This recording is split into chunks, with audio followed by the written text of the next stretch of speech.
Welcome back, my friends, to the Derate the Hate podcast. I am Wilk from wilksworld.com, and this is episode 15 of our DerateTheHate.com podcast. And today is actually going to be the fourth episode in our mini-series dedicated to the book, The 7 Habits of Highly Effective People by Dr. Stephen Covey. Now, if you have not had an opportunity to catch the first 3 episodes of those, step back, starting with episode 12, and we're going to go step by step, habit by habit, through the 7 habits of highly effective people over the course of these 4 episodes. So, again, this is episode 15 of the DerateTheHate.com podcast, and our 4th episode dedicated to the book, The 7 Habits of Highly Effective People by Dr. Stephen Covey. So for episode 15, we're gonna call episode 15 "Synergize for the Prize," because episode or habit 6 rather is synergize, and what synergize means is when 2 parties are negotiating, they can come up with a better solution, not a compromise, but synergize, come up with a better solution through the tactics of win-win, like we talked about in the last episode, and seek first to understand before being understood. 2 parties can come up with a better solution than the sum of its parts. So basically, instead of a compromise where both parties are giving up something, if you truly get together on something, if you truly care about the person you're negotiating with, and you're truly trying to get what you want and make sure the other party gets what they want, a lot of times in a negotiation, in a compromise, in a contract, you can come up with a whole that is much better than the sum of its parts. So before we dive into that real heavy, let's jump back real quick and let's review the 7 habits. Okay, the first habit: be proactive. Be responsible. And in the first habits in the 7 habits of highly effective people, Dr. Covey talks about interpersonal habits, things that you need to do as a person, and becoming the type of person that understands that you are in control of your life. And being proactive and being responsible means being able to choose your response. So step back to episode 12 if you get a chance and listen to that about being proactive, being responsible, being able to choose one's response so that you are the one that's in control of your life and not giving your outside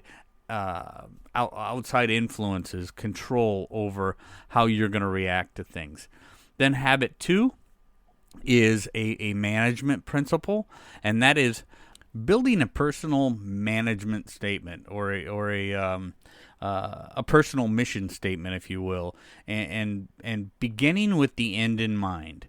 So if you haven't had a chance to listen to episode 13, there's a management principle and a leadership principle in episode 13 that talks about beginning with the end in mind, which is habit 2, and then putting first things first, a time management concept that really makes a lot of sense when you look at it. And those first 3 habits, being proactive, beginning with the end in mind, and putting first things first, are incredibly important interpersonal skills that lead into the ability to follow up with the next 3 habits, and the 4th, 5th, and 6th habits very much work in conjunction with each other, and those are, with the 4th habit, that is think win-win.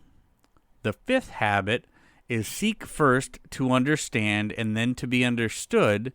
And those habits go right into the habit that we're speaking about today, and that is synergize.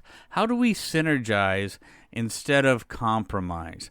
How do we go into a negotiation? And I don't care whether it's with one of your kids, with one of your coworkers, with one of your family members, with your spouse, whatever the case may be.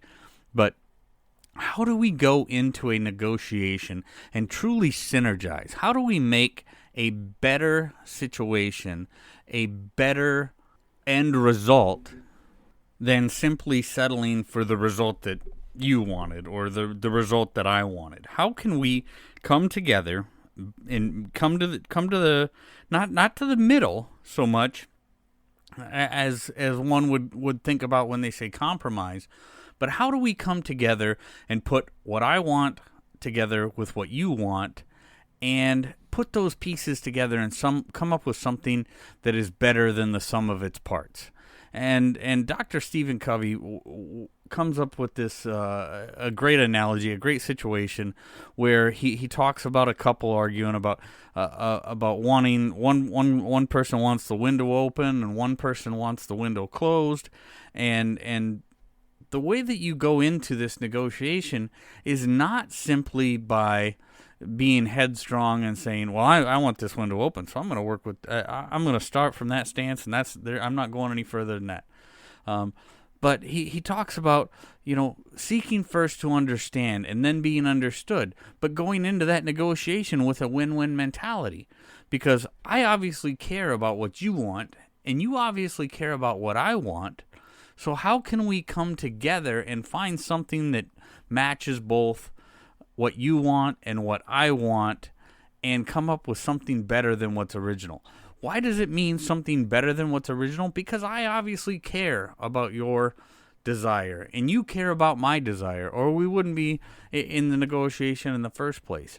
So to synergize means to come together and say, first, what is the win-win? How do I get what I want? How do you get what you want? So first, I'm thinking in my mind, how can we accomplish both things? How do we do that? First, we start with seek first to understand, then to be understood.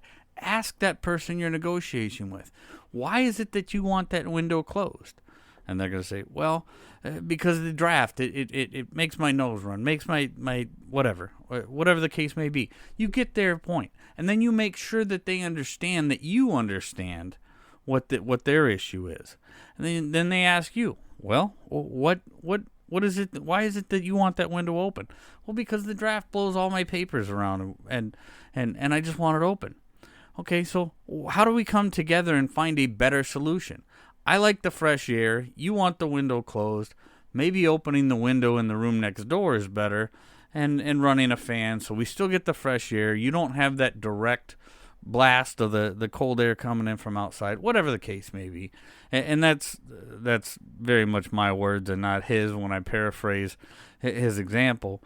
But the idea is to come up with something that is so much better than what I wanted, and something just what you wanted, because now we both get what we wanted, and we don't have to fight over the idea or have animosity in the situation. Well, I had to give up this and you had to give up that.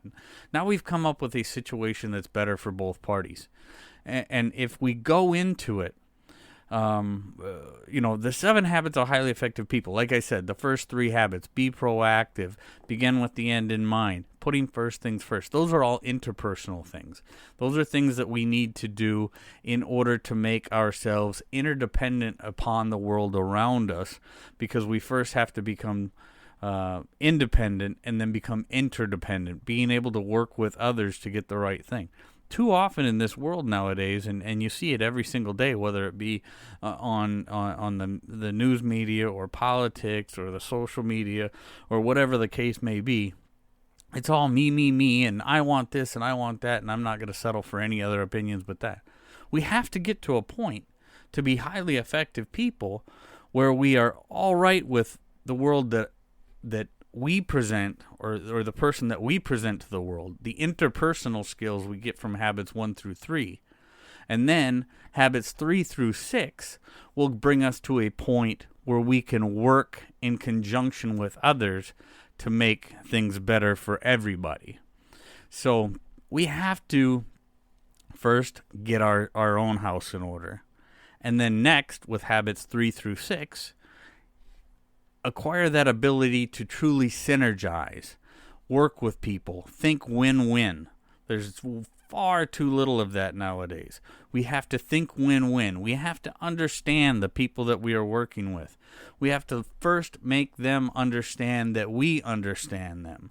And then we can synergize and truly put together a solid result that is much better than the sum of its parts. So you have to be able to synergize for the prize. Okay, that's habit 6. Synergize. Come up with a whole that is better than the sum of its parts. Okay, now the 7th habit in the seven habits of highly effective people is sharpen the saw. Okay, they talk about the dimensions of one's personality or persona in the 7 habits, and 7th habit is sharpen the saw. And you talk about your spiritual life, your mental life, your social life, and how you can put in your physical life, and how you can put those 4 dimensions of oneself together to constantly be bettering yourself. Always do something to better yourself every day, whether it be your mental health, your spiritual health, your social health. Obviously, that's very, very difficult in the times that we live in right now, because a lot of the social activities that we're used to are restricted, and that is a whole nother kettle of fish. There's a whole lot of pain involved with the restrictions on the social aspect of our life, but we still have to work hard at continuing to sharpen that saw, continuing to better ourselves mentally, physically, emotionally, and what have you. So those things all have to be worked on a constant basis, on a daily basis. If not a daily basis, every other day. Find some time for yourself, whether it be exercise or meditation or reading books or doing something productive, doing something that is a positive in your life. Learning something is always, every day that you don't learn something is a wasted day. So you want to be constantly sharpening the saw, constantly be learning something, doing something physical, doing something that makes you feel like you accomplished something.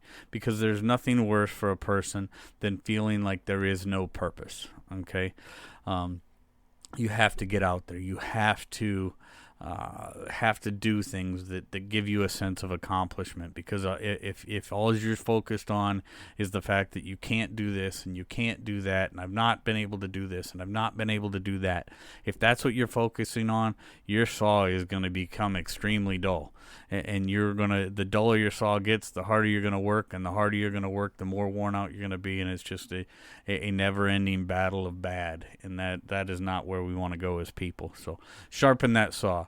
Mental, physical, social, spiritual, those things all have to be sharpened on a daily basis, if not a daily basis, a weekly basis, but those are things we need to do. So the 7 habits of highly effective people, we're going to wrap it up with this episode. Habit 1, be proactive. Habit 2, begin with the end in mind. Habit 3, put first things first. Habit 4, think win-win. Habit 5, seek first to understand and then to be understood. Habit 6 is synergize. And habit 7 is sharpen that saw. So I hope everybody goes out and gets that book, The 7 Habits of Highly Effective People, because it is one of the most important books that any human being can read. I believe it's probably printed in every single language. It's on Books by CD. It's audio books. You can get it probably anywhere in the world. You can get the book, The 7 Habits of Highly Effective People. And there is truly, if you truly want to make your life better, if you truly want to make yourself a better person, there's no better book or hardly any better book out there than The 7 Habits of Highly Effective People by Dr. Stephen Covey. Okay, so with that said, we're going to wrap up episode 15 of the Derate the Hate podcast the way that I always do, and that is diving right into a good news story, a good deed story, something somebody did out there that probably isn't noticed by most people, but it's something that I came across in my reading and made me feel good. So this comes from East Liverpool, Ohio, where a Boy Scout, my stepson, he's in Boy Scouts, I was a Boy Scout, everybody in my family at one point in time. I think everybody growing up was a Boy Scout, and I absolutely love the scouting program and the good things that it offers when adhered to correctly. So Boy Scout in East Liverpool, Ohio, by the name of Justin Tatch. I'm probably saying that wrong, but he saw the deputy was struggling with this fallen down tree. It had fallen down in the road. He had put his flares out. People were coming awfully close to running into the deputy, and he could see him struggling. So Justin Tatch, Boy Scout from East Liverpool, Ohio, pulled over and offered help to the deputy. And at first, the deputy said, "I got help coming. Don't worry about it. Don't put yourself out." But Justin Tatch, Boy Scout from Troop 2012 up there, said, "No, I think my vehicle can pull this out of the way. I'm going to give you some help. It's my duty as a Boy Scout to do a good deed every day," and that's exactly what he did. So cool little story like this. Like I said, something that a lot of people wouldn't normally hear, but I wanted you guys to hear it because it made me feel good. I like to see that kind of thing. So good job, Justin. Keep up the good work there. Keep doing what you're doing with the Boy Scouts, and you're gonna make a fine man, and that's a great thing. So keep it up. And with that, I'm going to back on out of here and just say, when you get an opportunity, get out there, be kind to one another, be grateful for everything that you've got, and remember, it's up to you to make each and every day the day that you want it to be. So, from all of us here at Wilkes World and the D-Rate the Hate podcast, we'll catch you next week. Thank you.